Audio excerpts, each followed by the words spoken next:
was like nothing I ever heard. And I think any band that had that kind of intensity that was from the Midwest warranted interest. They just missed that window where they could have been massive. To me, they could have been as massive as Jane's Addiction because they had the sound of punk, and they had glam, and they had metal, and they had hard rock, and psychedelia, and all those things, sometimes in the same song. There's bands that mature and you just wish they never made another record. Kreuzen was a kind of a group that you couldn't wait to see what they were going to do next.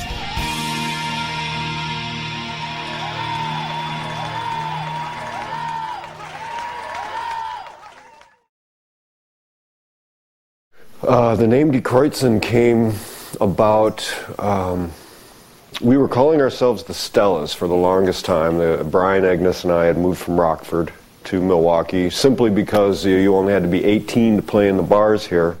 They needed a drummer, so I suggested my friend Eric, who I had played with before, who had been my friend from like junior high school, Eric Tunison. I was a big fan of theirs because they were very exciting, and this was like, I would say, 1981. Very exciting, band because nobody else sounded like them. It wasn't just a normal punk rock band like The Clash, or they were doing different stuff, and I was really enjoying it, and you could tell they could all play and knew what they were doing. We never were really looking for a sound. We wanted to do our thing. We wanted to play live, loud rock and roll.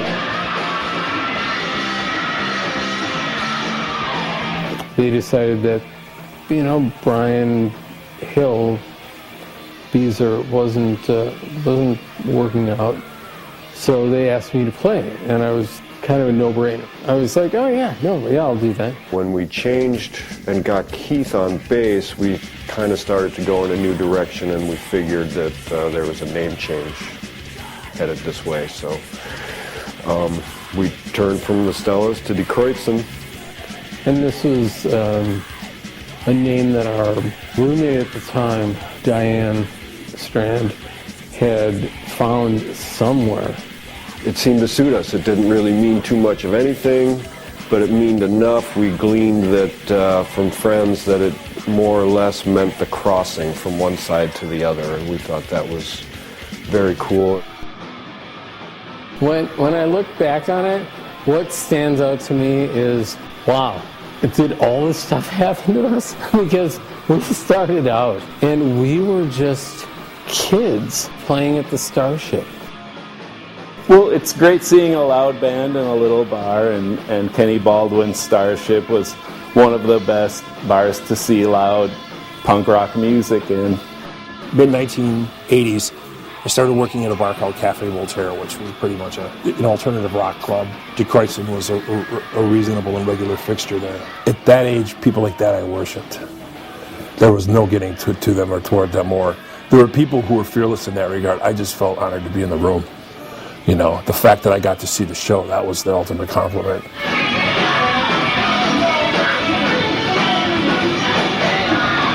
Kreuzen started to garner a little more attention, I think, almost right out of the box when I started to send out those first cassette compilations. It seemed people were interested right away, and the cassette, even though it was, kind of a shoddy recording in the basement of a nightclub, 8 tracks, it still got attention, and people were listening to it.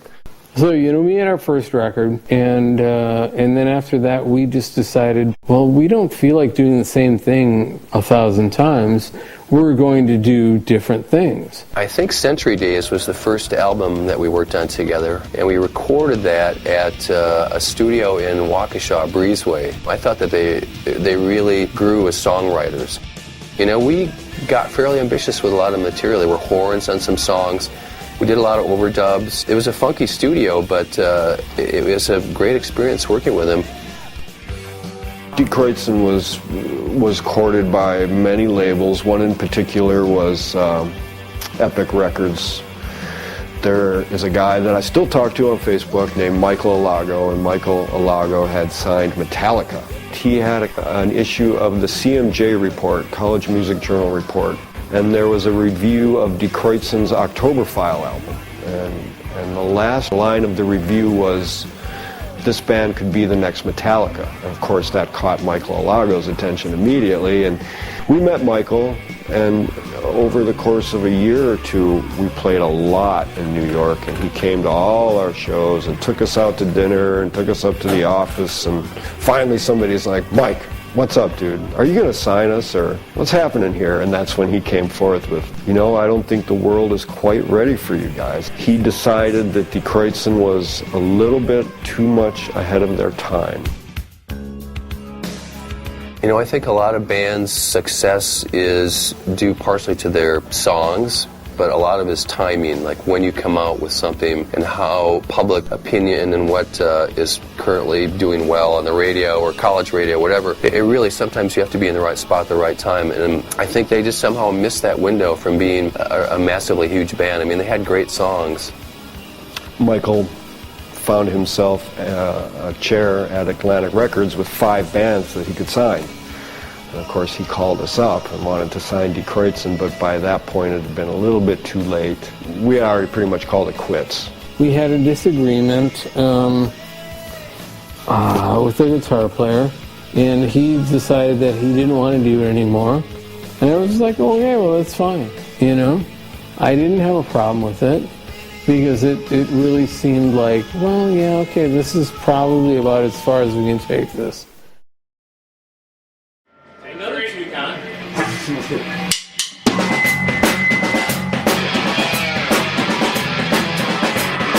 2 years ago, we were going to be inducted into the Whammy Hall of Fame here in Wisconsin.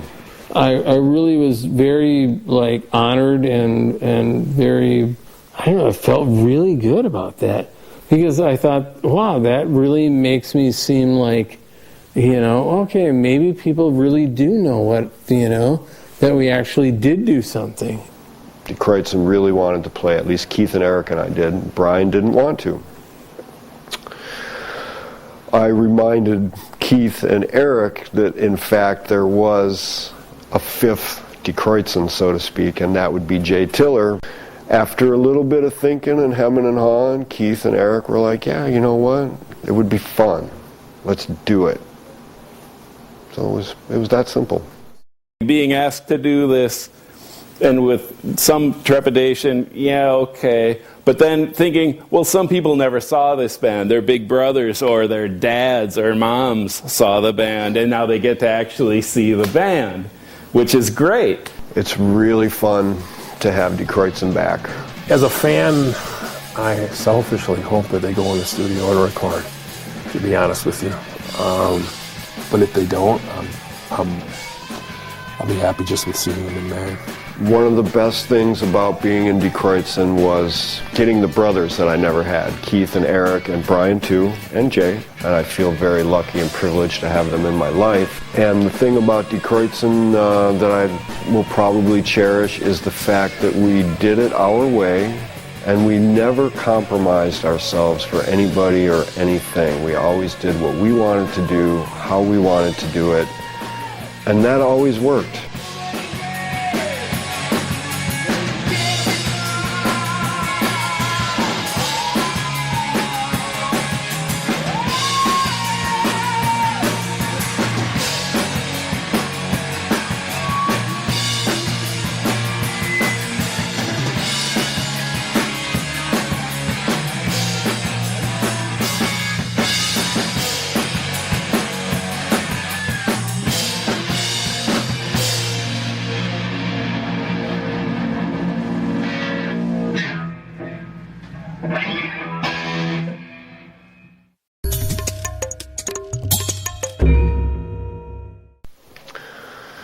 It's really fun to have Die Kreuzen back. I don't really think we'll be back for an extended period of time. I can't see us writing new songs or anything at this point, but it sure was fun to maybe put a cap on everything, because things ended in such an unpleasant way with a great opportunity on our doorstep that we just decided we couldn't deal with. So this was a better way of maybe putting an end to it and putting, like I say, a cap on the whole thing, and just, it's fun.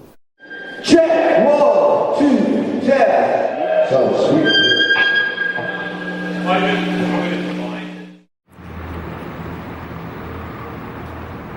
I just like seeing their shows. It's a great show. It's, you know, the fact that it's the last one supposedly is also there, but to me it was more out of respect to them, really.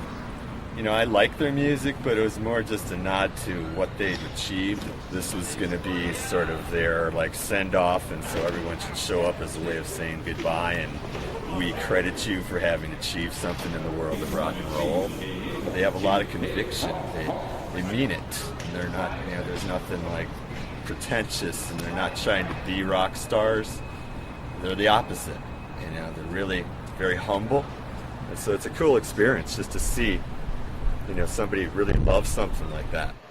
I think I first saw them probably like 1985 and just discovered them. Just, you know, the hardcore scene. Me and my friend Dave kind of tripped upon them and we're like, this is from Milwaukee, and we were just like, this is the greatest thing ever.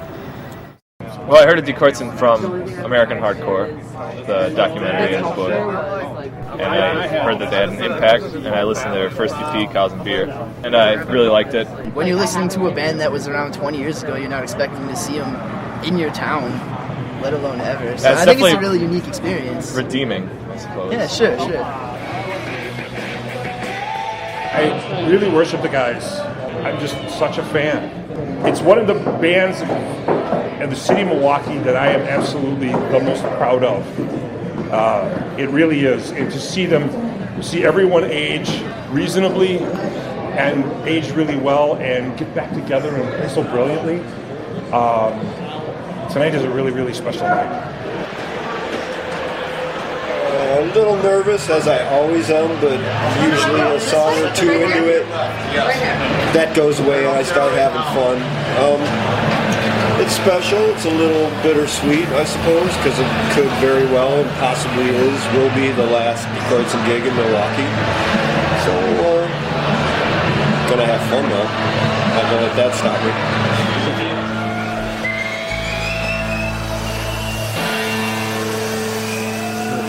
Hello! We are Kreuzen.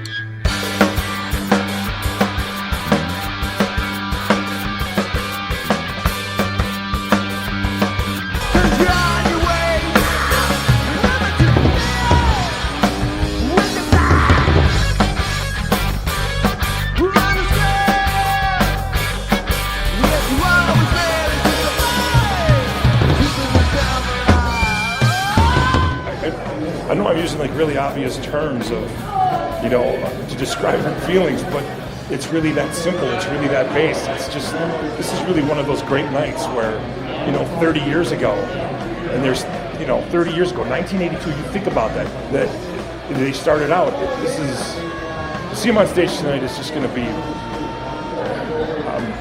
makes me feel good about being my age, being who I am, what I do, and knowing these guys makes it great. And most importantly, thanks to all of you for coming out, because without you, we would not be here.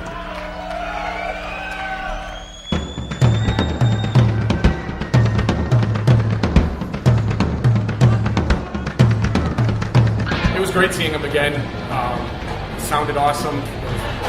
Very cool. It's kind of like a little time warp going on.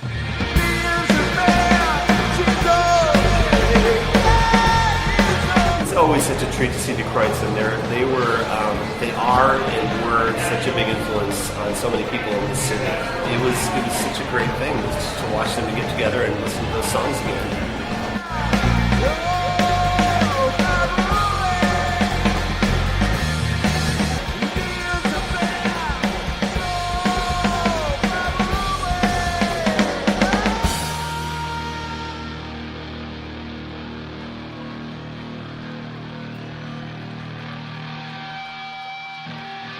I had no idea what to expect from this.